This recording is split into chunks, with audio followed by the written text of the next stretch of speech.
Welcome back again to the More Than Speculation pod. It's been a while since we have a guest, I would say. It's been a fairly slow market, just to be candid, but I'm happy to have you here, Felix. We typically just like yap for the first couple of minutes because whenever it's live, people take time to actually hop on the pod to actually look at it. So I guess we can start by before we even enter into like who you are, who you represent, like what we want to talk about in this pod. We can start with something very casual and a bit off topic, but very high level, difficult question. Like, what is your overall take on the state of DeFi itself? Yeah, I think we built like the infrastructure. It's kind of working, the systems we figured out over the last 8 years or so, or maybe five, how to build certain systems, like the basic ones like lending, swapping, um, yield trading, tranching, and we're heading to a point where now there's like advanced risk management and some further tools coming out, but kind of the first step is done. But we sort of also saw that this circular economy within DeFi, where everything's just based around token yields from printed through like liquidity mining, doesn't really work anymore, and it's sort of a little bit over. And the only area where there's still growth for DeFi is kind of bringing traditional yields and traditional assets on chain. And so I'm very excited for being in that stage, because it also means we can use this infra that we built for the DeFi, like crypto native ecosystem, and apply it to these like sort of traditional assets that are slowly coming on chain, which kind of take more time. And hopefully it's going to be more useful than to them as well, and not just like kind of stay in this circular economy. And then so obviously right now this all still takes a little bit of Right. time, but I'm pretty excited for it. Got it. Well, let's take a quick step back before we dive into like what we're going to talk about. Lambro, you have been, I think, a bit more bearish overall in DeFi these days. Has your feelings changed in the past quarters or so, or like what's your mood overall? Still pretty bearish. I think for me personally, right now the risk reward for DeFi is not justified based on the hacks. If you're tokenizing it for traditional yield, I'm like why don't I just? Like, I'm lucky. I'm based in a country where I can technically invest in any instrument. So like for me, it's not an edge, right? So for me, it's like the return is not higher than traditional stuff. I don't need to pay capital gain tax. I don't want to do illegal shit. Like, so I don't really need to. I don't really need DeFi right now. Like, I'm here to do heavy stuff, but I think it's overall bullish long term still, right? Because like eventually the road has to be mapped out that way. Eventually, efficiency regulation is gonna come in. We're just in that awkward like teenager stage. But yeah, that's why we're still trying to be early and hear what everyone's building for the infra for the next step to come, right?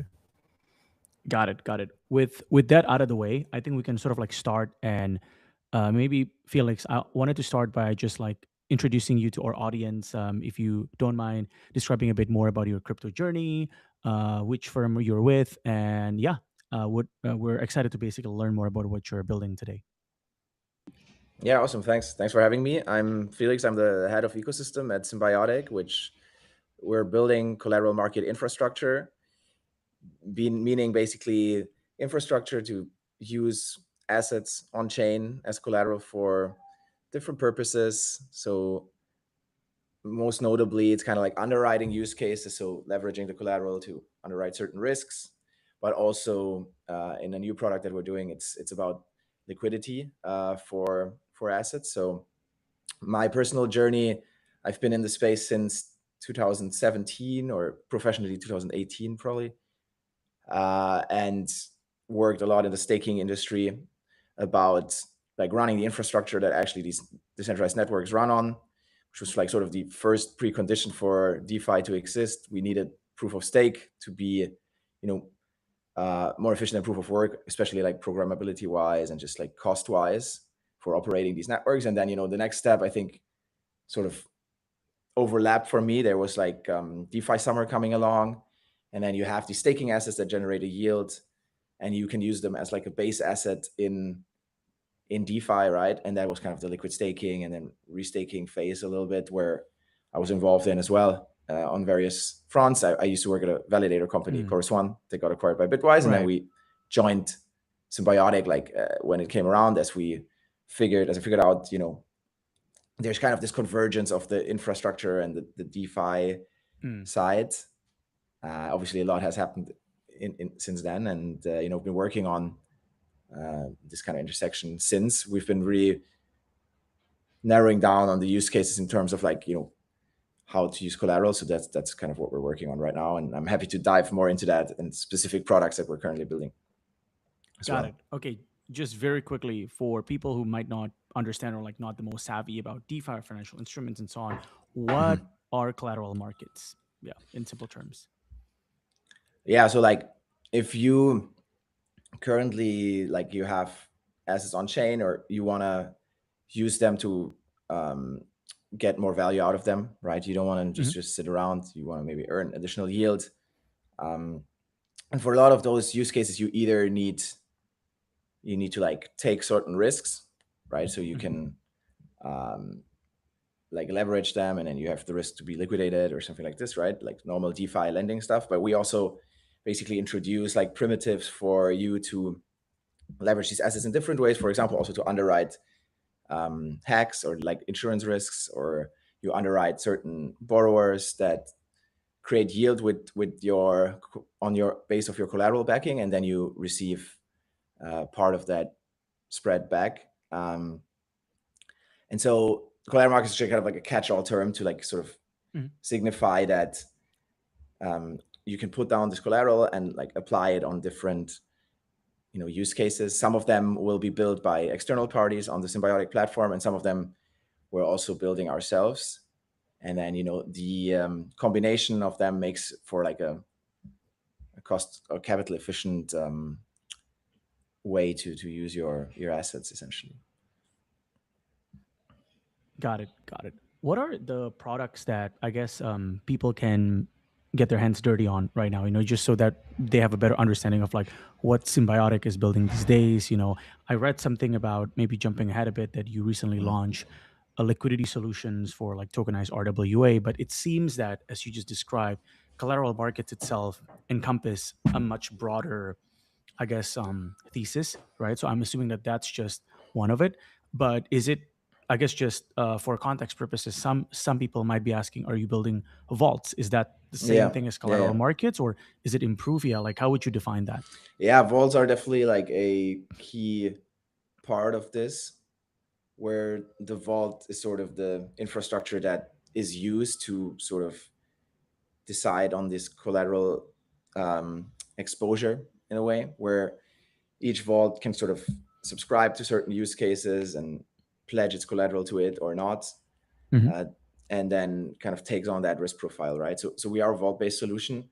Our Hmm. latest product that probably we're going to hopefully talk a little bit about today is Liquid Lane, where we actually will uh, additionally open vaults for like USDC now. So previously we had like mostly Bitcoin and ETH collateral, and sort of you'd be able to underwrite borrowers that would borrow funds from through that, or insurance protocols like Nexus Mutual that's working with us. Now with Yep. the USDC vaults, we're also uh, bringing in like new ways to utilize like the USD in the RWA space, where you can essentially have these vaults. They take USDC, and USDC Hmm. is basically used to uh, acquire these RWAs at a discount if people want to exit them. So like end Provide users that liquidity. hold Yeah. these RWAs want to exit them early. Many of these RWAs have like long redemption windows, so sometimes it takes a week, 30 days, 90 days for you to natively get the asset back from the issuer. But obviously you might want to exit these positions earlier. So what we enable is we basically enable users to tap into this market on one side by Yep. providing the USDC for exits, and on the other side, like earning the yield from providing this USDC for people that want to exit From, early. yeah, for the discount and the spread. Yeah. Yeah, and the on the other side, we basically allow people that want to do this like RFQ, participate in this OTC market in a way, like acquire these RWAs and then redeem them with the issuer. Um, we give them a way to attract third party liquidity, right? So Normally, if you're a market maker, you might do it from your own book, or you might um, borrow money elsewhere to do this kind of strategy. But now we're sort of automating this entire flow within our smart contracts within the collateral market framework to enable you to like sort of get that capital from elsewhere and share the spread of it. Yep. Um, Do you, do you mind me asking? So would you say like this whole system is allow you to list various collateral and to be able to borrow to special asset as like a unique selling point compared to other traditional typical lending markets? yeah, it's to traditional lending markets normally we also have, so it's a little bit broader. It's in a way also like infra. We can access the lending markets as well. For example, from Symbiotic Infra, you can have these adapters. So once in the collateral market framework, you put the collateral once, and then you sort of use these adapters. You can go into external DeFi, Yep. such as Morpho, but you can also like use our internal kind of use cases. And some of them are liquidity use cases, meaning the funds actually have to leave the vault, and then normally they're like kind of constrained in what they exactly can do. So in this RWA case, the funds can only go and participate in this auction, or they can redeem with the issuer. And then there's other use cases where you're underwriting certain risks, so the assets will be locked, your collateral will be locked for a certain amount of time, so that because these use cases might need guarantees. So I don't know, like if you're underwriting an insurance protocol, you need like a month of lockup because Mm. if insurance claims come in, there might be some time needed to evaluate them, and we don't want we want these like guarantees to hold. So that's kind of used to be called staking. Right nowadays, we just call it locking and kind of giving like these guarantees for financial use case, mostly underwriting risks. Mm. Understood. So, what kind of market are you guys targeting? Like obviously, from mechanics point of view, it makes a lot of sense, right? But like essentially, you're finding mispriced risks and reward for people to provide that arb in whatever way they think, right? Like if from mispricing risk or pricing time, some sort of thing. So, Yeah. like what kind of active position you guys are going direct towards this direction? Because like I think the positioning is right, but like how you go about it has always been the problem, right? If you go too fast, risk might be a problem. If you go too slow, the yield is not attractive for like a degenerate like me, kind of thing. Yeah, right. That's actually a very good point. I mean, we've taken like sort of this approach that we're this platform and people build, we give you the tools to build these products. That also means we have the curator model. So you do have uh, people launching vaults and that then manage these risk exposures, and maybe they can take on more degen strategies. In this case, like with the liquid lane product, what it would mean is like you can kind of subscribe to a bunch of RWA assets that you're fine with having exposure to, and then like you're essentially help service redemptions for all these different RWAs, and you have higher utilization and higher yield through that. But you stand the risk that one of those RWAs might experience some nav impairment or something. And that's kind of the curator role here. So we're building a sort of the platform and Right. the infrastructure, and then you build like your vault yield strategy, and the user selects, like the depositor selects the strategies that they're most comfortable with, risk profile wise, or the curator they do, and then yeah, that's the system. Right. So just a quick follow up. Let's so we do curate markets. So let's assume that you're talking to like a curator. Hmm. What is the, and please correct me, but like what is the difference between, I guess, maybe other existing like solutions? Is it that one collateral, such as the USDC for liquid lane, or you mentioned like one collateral can now provide liquidity to multiple markets? Is that sort of the thesis and why it's called collateral markets, or is there something that I misunderstood there? Yeah. Yeah, I'd say that. Yeah, it's sort of trying to have some unique yield sources from our side or from products that we built, plus the access to the existing DeFi ecosystem. Hmm. And the combination of that makes like for more attractive strategies, and sort of because we have unique ones, like others can't access them, or I guess they could also build these adapters and it becomes composable. I see. Yeah. Got it. Got it. Uh, And is like Liquid Lane right now? Is it live? Can normal DeFi users become one of the LPs, one of the depositors? Or like, yeah, what's the state of it? Yeah, so seeing, I guess we're actually live streaming this, is literally like launching this kind of these weeks. We have like some of Okay. the first vaults deployed. And you sort of have these like it's like yeah, probably a two, three-sided market where you have Mm, this the issuer side as well. But the vaults are being deployed. We're having they're working with the curators right now. We're working with the curators right now to set up their initial vaults, see yep. the liquidity, set these initial parameters, and then one they're going to be open for deposits very soon for LPs. We're Mhm. doing also like kind of GTM with some of the curators, and then the other side of the market is with the issuers. Like, where do you integrate sort of this flow that so users that want to exit early actually have access to these bids from Liquid Lane. So, for example, you might have an early redemption button on your UI, and it Mhm. routes through Liquid Lane. Like, and these kind of integrations we're also working on right now. So, should be within the next few weeks that the whole system is running, and then you can see like live yields, and decide where to deposit. Got it. Sorry, Lambro, if I'm like taking the convoy. Just have like one quick follow up on this. I'm intrigued by it. Like so, like I guess how do you foresee your solution provides better liquidity for like tokenized asset itself, right? Because the part that I don't fully understand, I mean, yes, Mm-hmm. Liquid Lane provides liquidity for RWA people that wants to do like earlier redemption, right? Mm-hmm. But there has also been, I guess, like similar efforts, although constructed differently, done in the past. So I just wanted to like understand how you guys are like I guess like what's the unique north star that Symbiotic is like trying to position itself now, right? Is it like to become the marketplace where the vaults are um the assets inside the vaults, the collateral markets can be used for like multiple markets, so it's more capital efficient, or like yeah, like Yeah, yeah. what's the selling point there? Yeah, pretty much that. Like, the core idea is that, let's say you have a USDC, you have USDC, and you want to deploy it, and we want to be basically the place where you get the cheapest cost of capital if you look for USDC to underwrite your certain risk, and or to provide liquidity to your use case.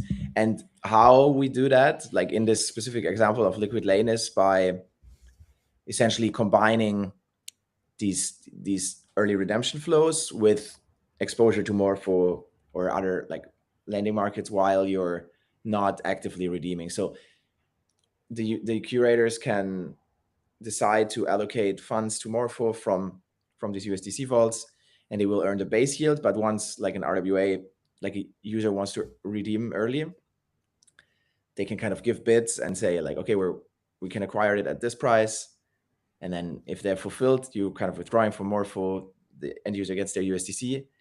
You kind of hold this RWA until redemption, redeem it, and the spread creates the yield for the vault. And so, because we were able to sort of hold these assets in Morpho, and you can kind of, as the curator, define all these things yourself, we should be capital efficient way of doing this from and versus, like, let's say you have an idle liquidity buffer where you just have USDC holding there or some, and you redeem assets with that, but you're kind of missing out on this base yield basically. Like, you can do it by hand as well, but in our Right. case, the idea is that it's like a smart contract system. It's not some market maker that you also have to pay a lot if you do like a one-on-one deal with someone as an RWA issuer. You get one quote, right? In our system, the idea is that you get like quotes from um, different vol Makes curators, sense. market makers, and get the best price. Oh, that's kind of the other side of the, like, supply and demand side type thing. Got it. Yeah, I mean, like I guess Lambro, do you have any other thoughts here? As I mean, like you're one of the most DeFi power users. You like try pretty much every product. You got rugged or you got round tripped and so on. So like, what's yeah, what's your do you have any other like follow up question here as a power user? What's I haven't clicked into it. Is it live yet, by the way? Not the liquid Yeah, lane, right? But just the yeah, not the so the yeah, we're gonna launch these new vaults. Gonna be like visible on the web page too soon, like What's app.symbiotic.fi. Currently, we have like other vaults live, mostly around like ETH and Bitcoin use cases. Um, okay? What's the yield like, by the way? yeah, so What's the yield gonna be like? Yeah. yeah. It's gonna depend a little bit on which the strategies of the curators, right? Like, so which RWAs they're gonna be willing to redeem for, essentially, or be utilized for the liquidity. But it's essentially like the Morpho base rate plus some um, something topping that up, probably like the Morpho 200 base to rate plus. Okay, 400, got it. 200 to 400 basis points above the Morpho Yep, rate, which would be like 6 to 8 6 to 8 percent. percent. Yeah, Or if it like really takes off and the system is used by a lot of issuers, more RWAs come on chain too, right? Like right now we're at 30 billion or so. There isn't like that much volume yet if you think about like how big the market for RWA is in the yeah, TradFi. And then if you have like a lot of users redeeming, let's say Robinhood has an RWA tab or whatever, and people exit there, then of course this utilization for these vaults might be much higher, and you can generate much higher yields.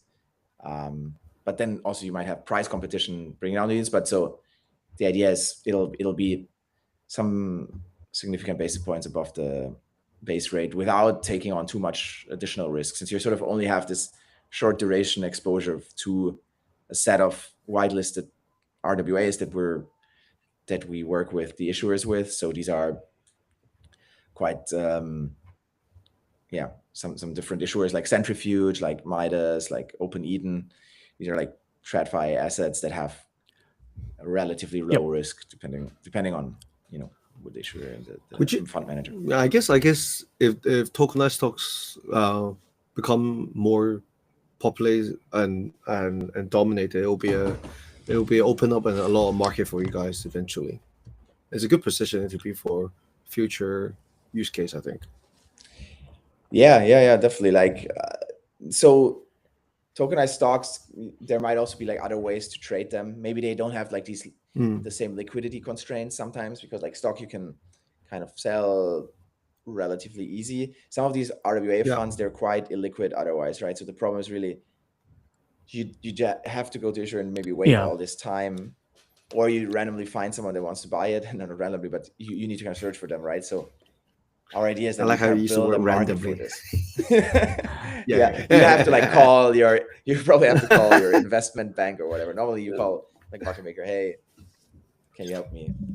Um, yep. So, all right, I think this is quite clear product, and it's a building for the better and longer term of DeFi. What about now then? Like, are there other trends in DeFi that you find interesting other than like let's move away from lending a little bit? Because like I'm super bare right now, so like I need someone to like pop me back up. yeah, it's a good question. I think now if I don't have an answer, it would be bad, right? No, like I think we still we still have also, I guess, the big innovation in this last cycle in a way, or where it really takes off, was like perps and prediction markets and sort of these different forms of trading markets that really show and make it into the mainstream now as well. So like Mm, now with the World Cup, right? Like you could really see like the ads are there. These are in the end like kind of crypto platforms, more or less. Some of them more, some of them less. But it's kind of cool to see that this infrastructure actually is better and useful on that sort of scale, and it's not just like us trading there. And I think Hyperliquid as well, right? You definitely saw significant volume on Hyperliquid, like competing with traditional derivatives exchanges, and um, you know becoming more and more system relevant, um, which is good. yeah, I Yeah. feel like because of risk, people are willing to take bets that have higher swings. Like Wait, I'm wait, okay to Landro. trade on perks, if that makes I sense. Because actually I wanted to want to ask you. mm, Go on, go on. go on then.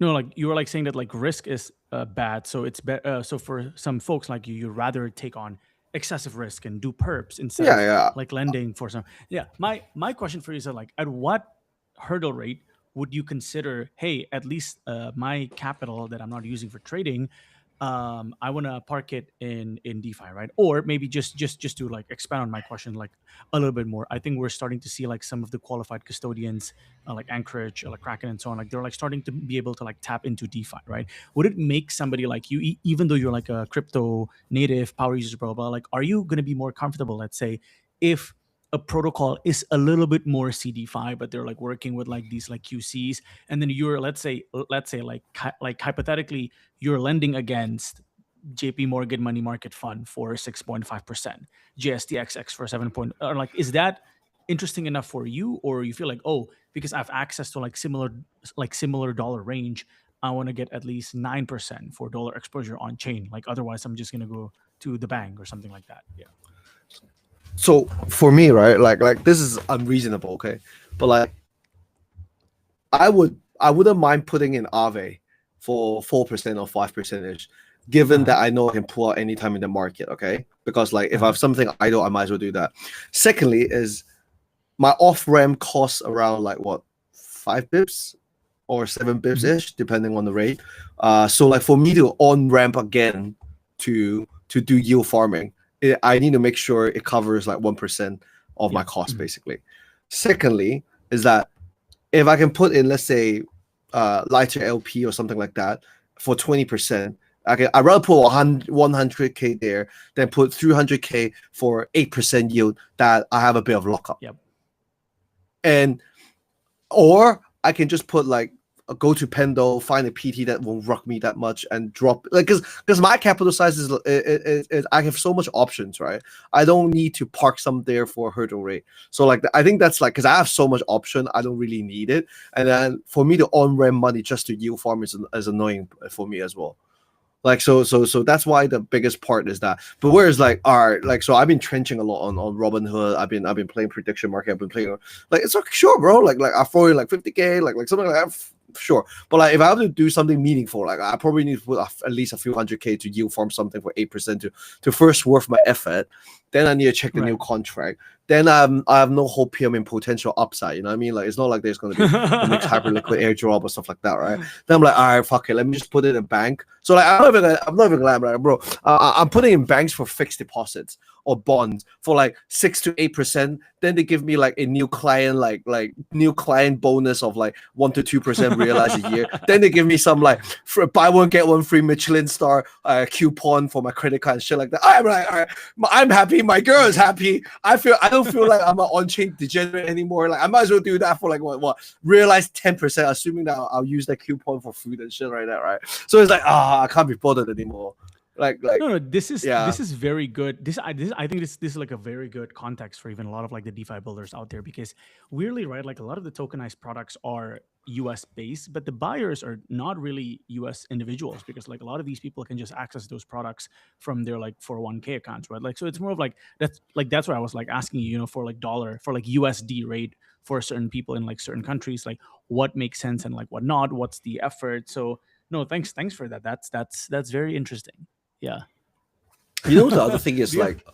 I I wouldn't mind using my SMPs as collateral to perk trade or earn yield, but like I don't want to sell the stuff in my stock account, then go on Yeah. chain, buy some illiquid stock shit, and then to do like minimal DeFi stuff of it. Yeah. That's also like a hurdle, right? Like first is not enough yield. Secondly, I have to sell that place and hold this. And then like the hack is like, at this point you just can't be bothered. You know what I mean? Like, All these basically, just like I'm like trying to wrap it a bit. I think what you're trying to say is that like in my view, like eventually when more fintech companies like Robinhood and so on, like when they can do more than just listing earned product and sending it to like Morpho, like when they can eventually, let's say, maybe list more tokenized stocks and do stuff like that. I think only when that happens, so that the habit of people, because like now you like you would have to sell your stock and then go on chain, right? But the Gen Yes. Alphas, they might be buying their Micron stock for the first time through Hyperliquid, so they don't even have that in the first place. Or eventually, when these fintech players know that the back office will save 30 bips if they do tokenized stocks instead of the normal one, then they will start to onboard them. Then now you can have tokenized S&P. You don't have to sell it, borrow it as collateral, maybe put it into liquid lane or something like that. Like now there's like Yeah. more things for you to actually do. But yeah, no, sorry for like hijacking that. Feel like, do you have any takes? No, I think like yeah, I totally agree. Very, that's sort of the trajectory, right? But it kind of takes some time to move to the new system, and I do think we're somewhat crossing the chasm over time. You know, you have these fintechs obviously launching like products and more actual liquidity there, like Robinhood Chain. I mean, we have like pilots for a long time, but I think the new financial system and building a new financial system just takes more years than maybe it'll take like a decade, 2 decades in total, right? I guess a lot of people that entered crypto early were like, okay, we're making this new financial system. 2 years in, we're gonna be done, you know, or something. Like you come in with like a expectation that it's gonna be so disruptive that it happens fast. It does happen fast, but I guess still is like a multi-year thing, and we're probably like, you know, some second inning or something at least, you know.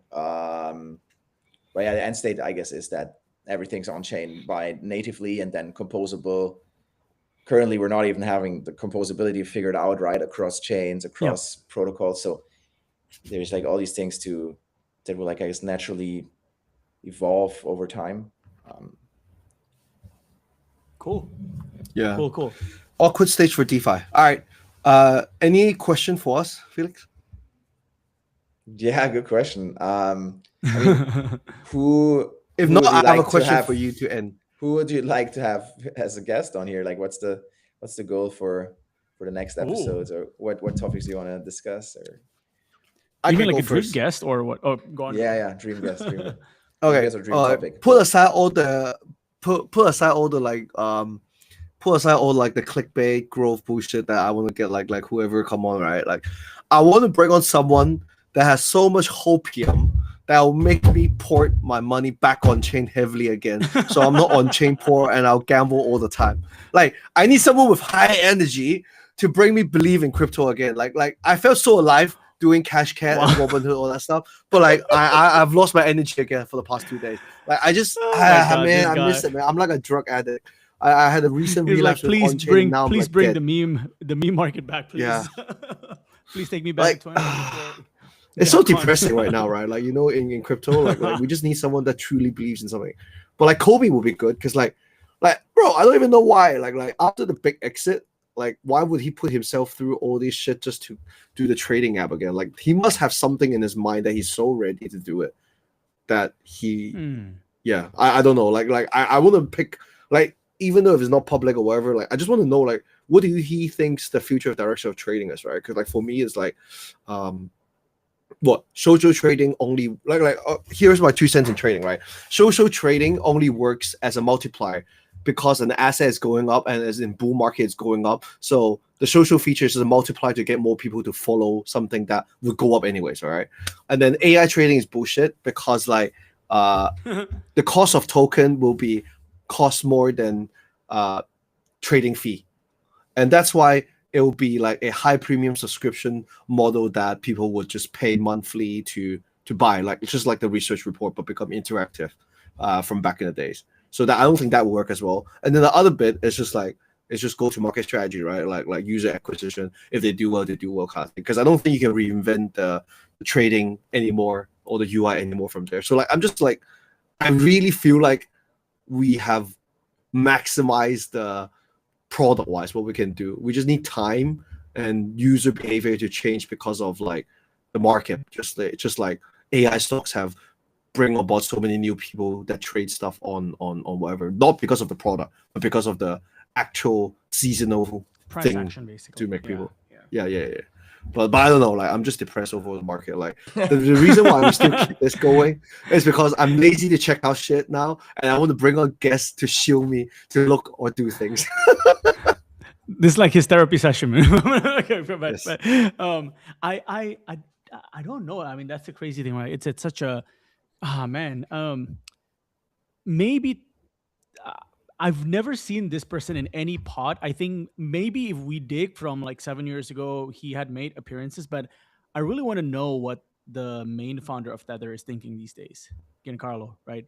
I feel like he's not anywhere, but like that's really the one. Maybe because like I run a DeFi fund, so I'm nerd on like DeFi, stablecoin, RW, and so on. But I feel like that is like they're the obvious strongest player in the space that kind of hard to tell sort of like what's their next move and so on, because I mean like RW and like all of these are basically like 30 to 50 bips savings for the back office. There's going to be regional players that is able to like capitalize on it, people in certain jurisdiction, whether in Latin America, in Asia, and so on, that knows, let's say, how to sell these tokenized products in a semi-compliant way, will actually get a lot of cheap capital that like, wants exposure into these, right? That's why now a lot of people are trying to do like the Morpho model and finding a fintech as a distribution layer. Just hope that like people are not repeating the Luna mistake from back then. There was so many fintech companies that say, "I'll give you 8%," and they just put it to like Anchor Protocol for 20%, and then they take the spread, right? And then we all know how that ends. But I've sort of like thinking, yeah, it's really all about stablecoin and that Gabe, and I'm really curious about his take. Yeah. Felix, we end this session always with one question that we ask like every guest. I will throw it to you, Lambro. What do you think is required to make it in crypto? Yeah, I think you need patience, actually, I guess one of the sayings is that, right, the fastest way to become poor is to try to get rich quick. And I think, a lot of people that were in crypto, like that made it, they actually do it over like multiple cycles. And like a lot of us that have been in it probably know that as well. That you have these losses that you look back on, like in hindsight it becomes very clear. Probably you were too greedy or like too short-term oriented or something. So probably that would be my advice, to like stick with it. Yeah, build something, build for long term, build something that makes sense on a like longer time horizon, and stick with it and see it through to the end, and then GG. GG. All Let's go, right. bro. Let's do it. With that said, is there any final words that you want to say for the listeners to like check out the products and so on? Yeah, like what should Oh they yeah, be like looking at? Yeah. right, sure. Yeah, check out symbiotic.fi. Liquid Lane will probably be linked there. Yeah, let us know what you think. If you want to build something on symbiotic primitives or collateral markets, yeah, hit us up. Try and bring Kobe on here.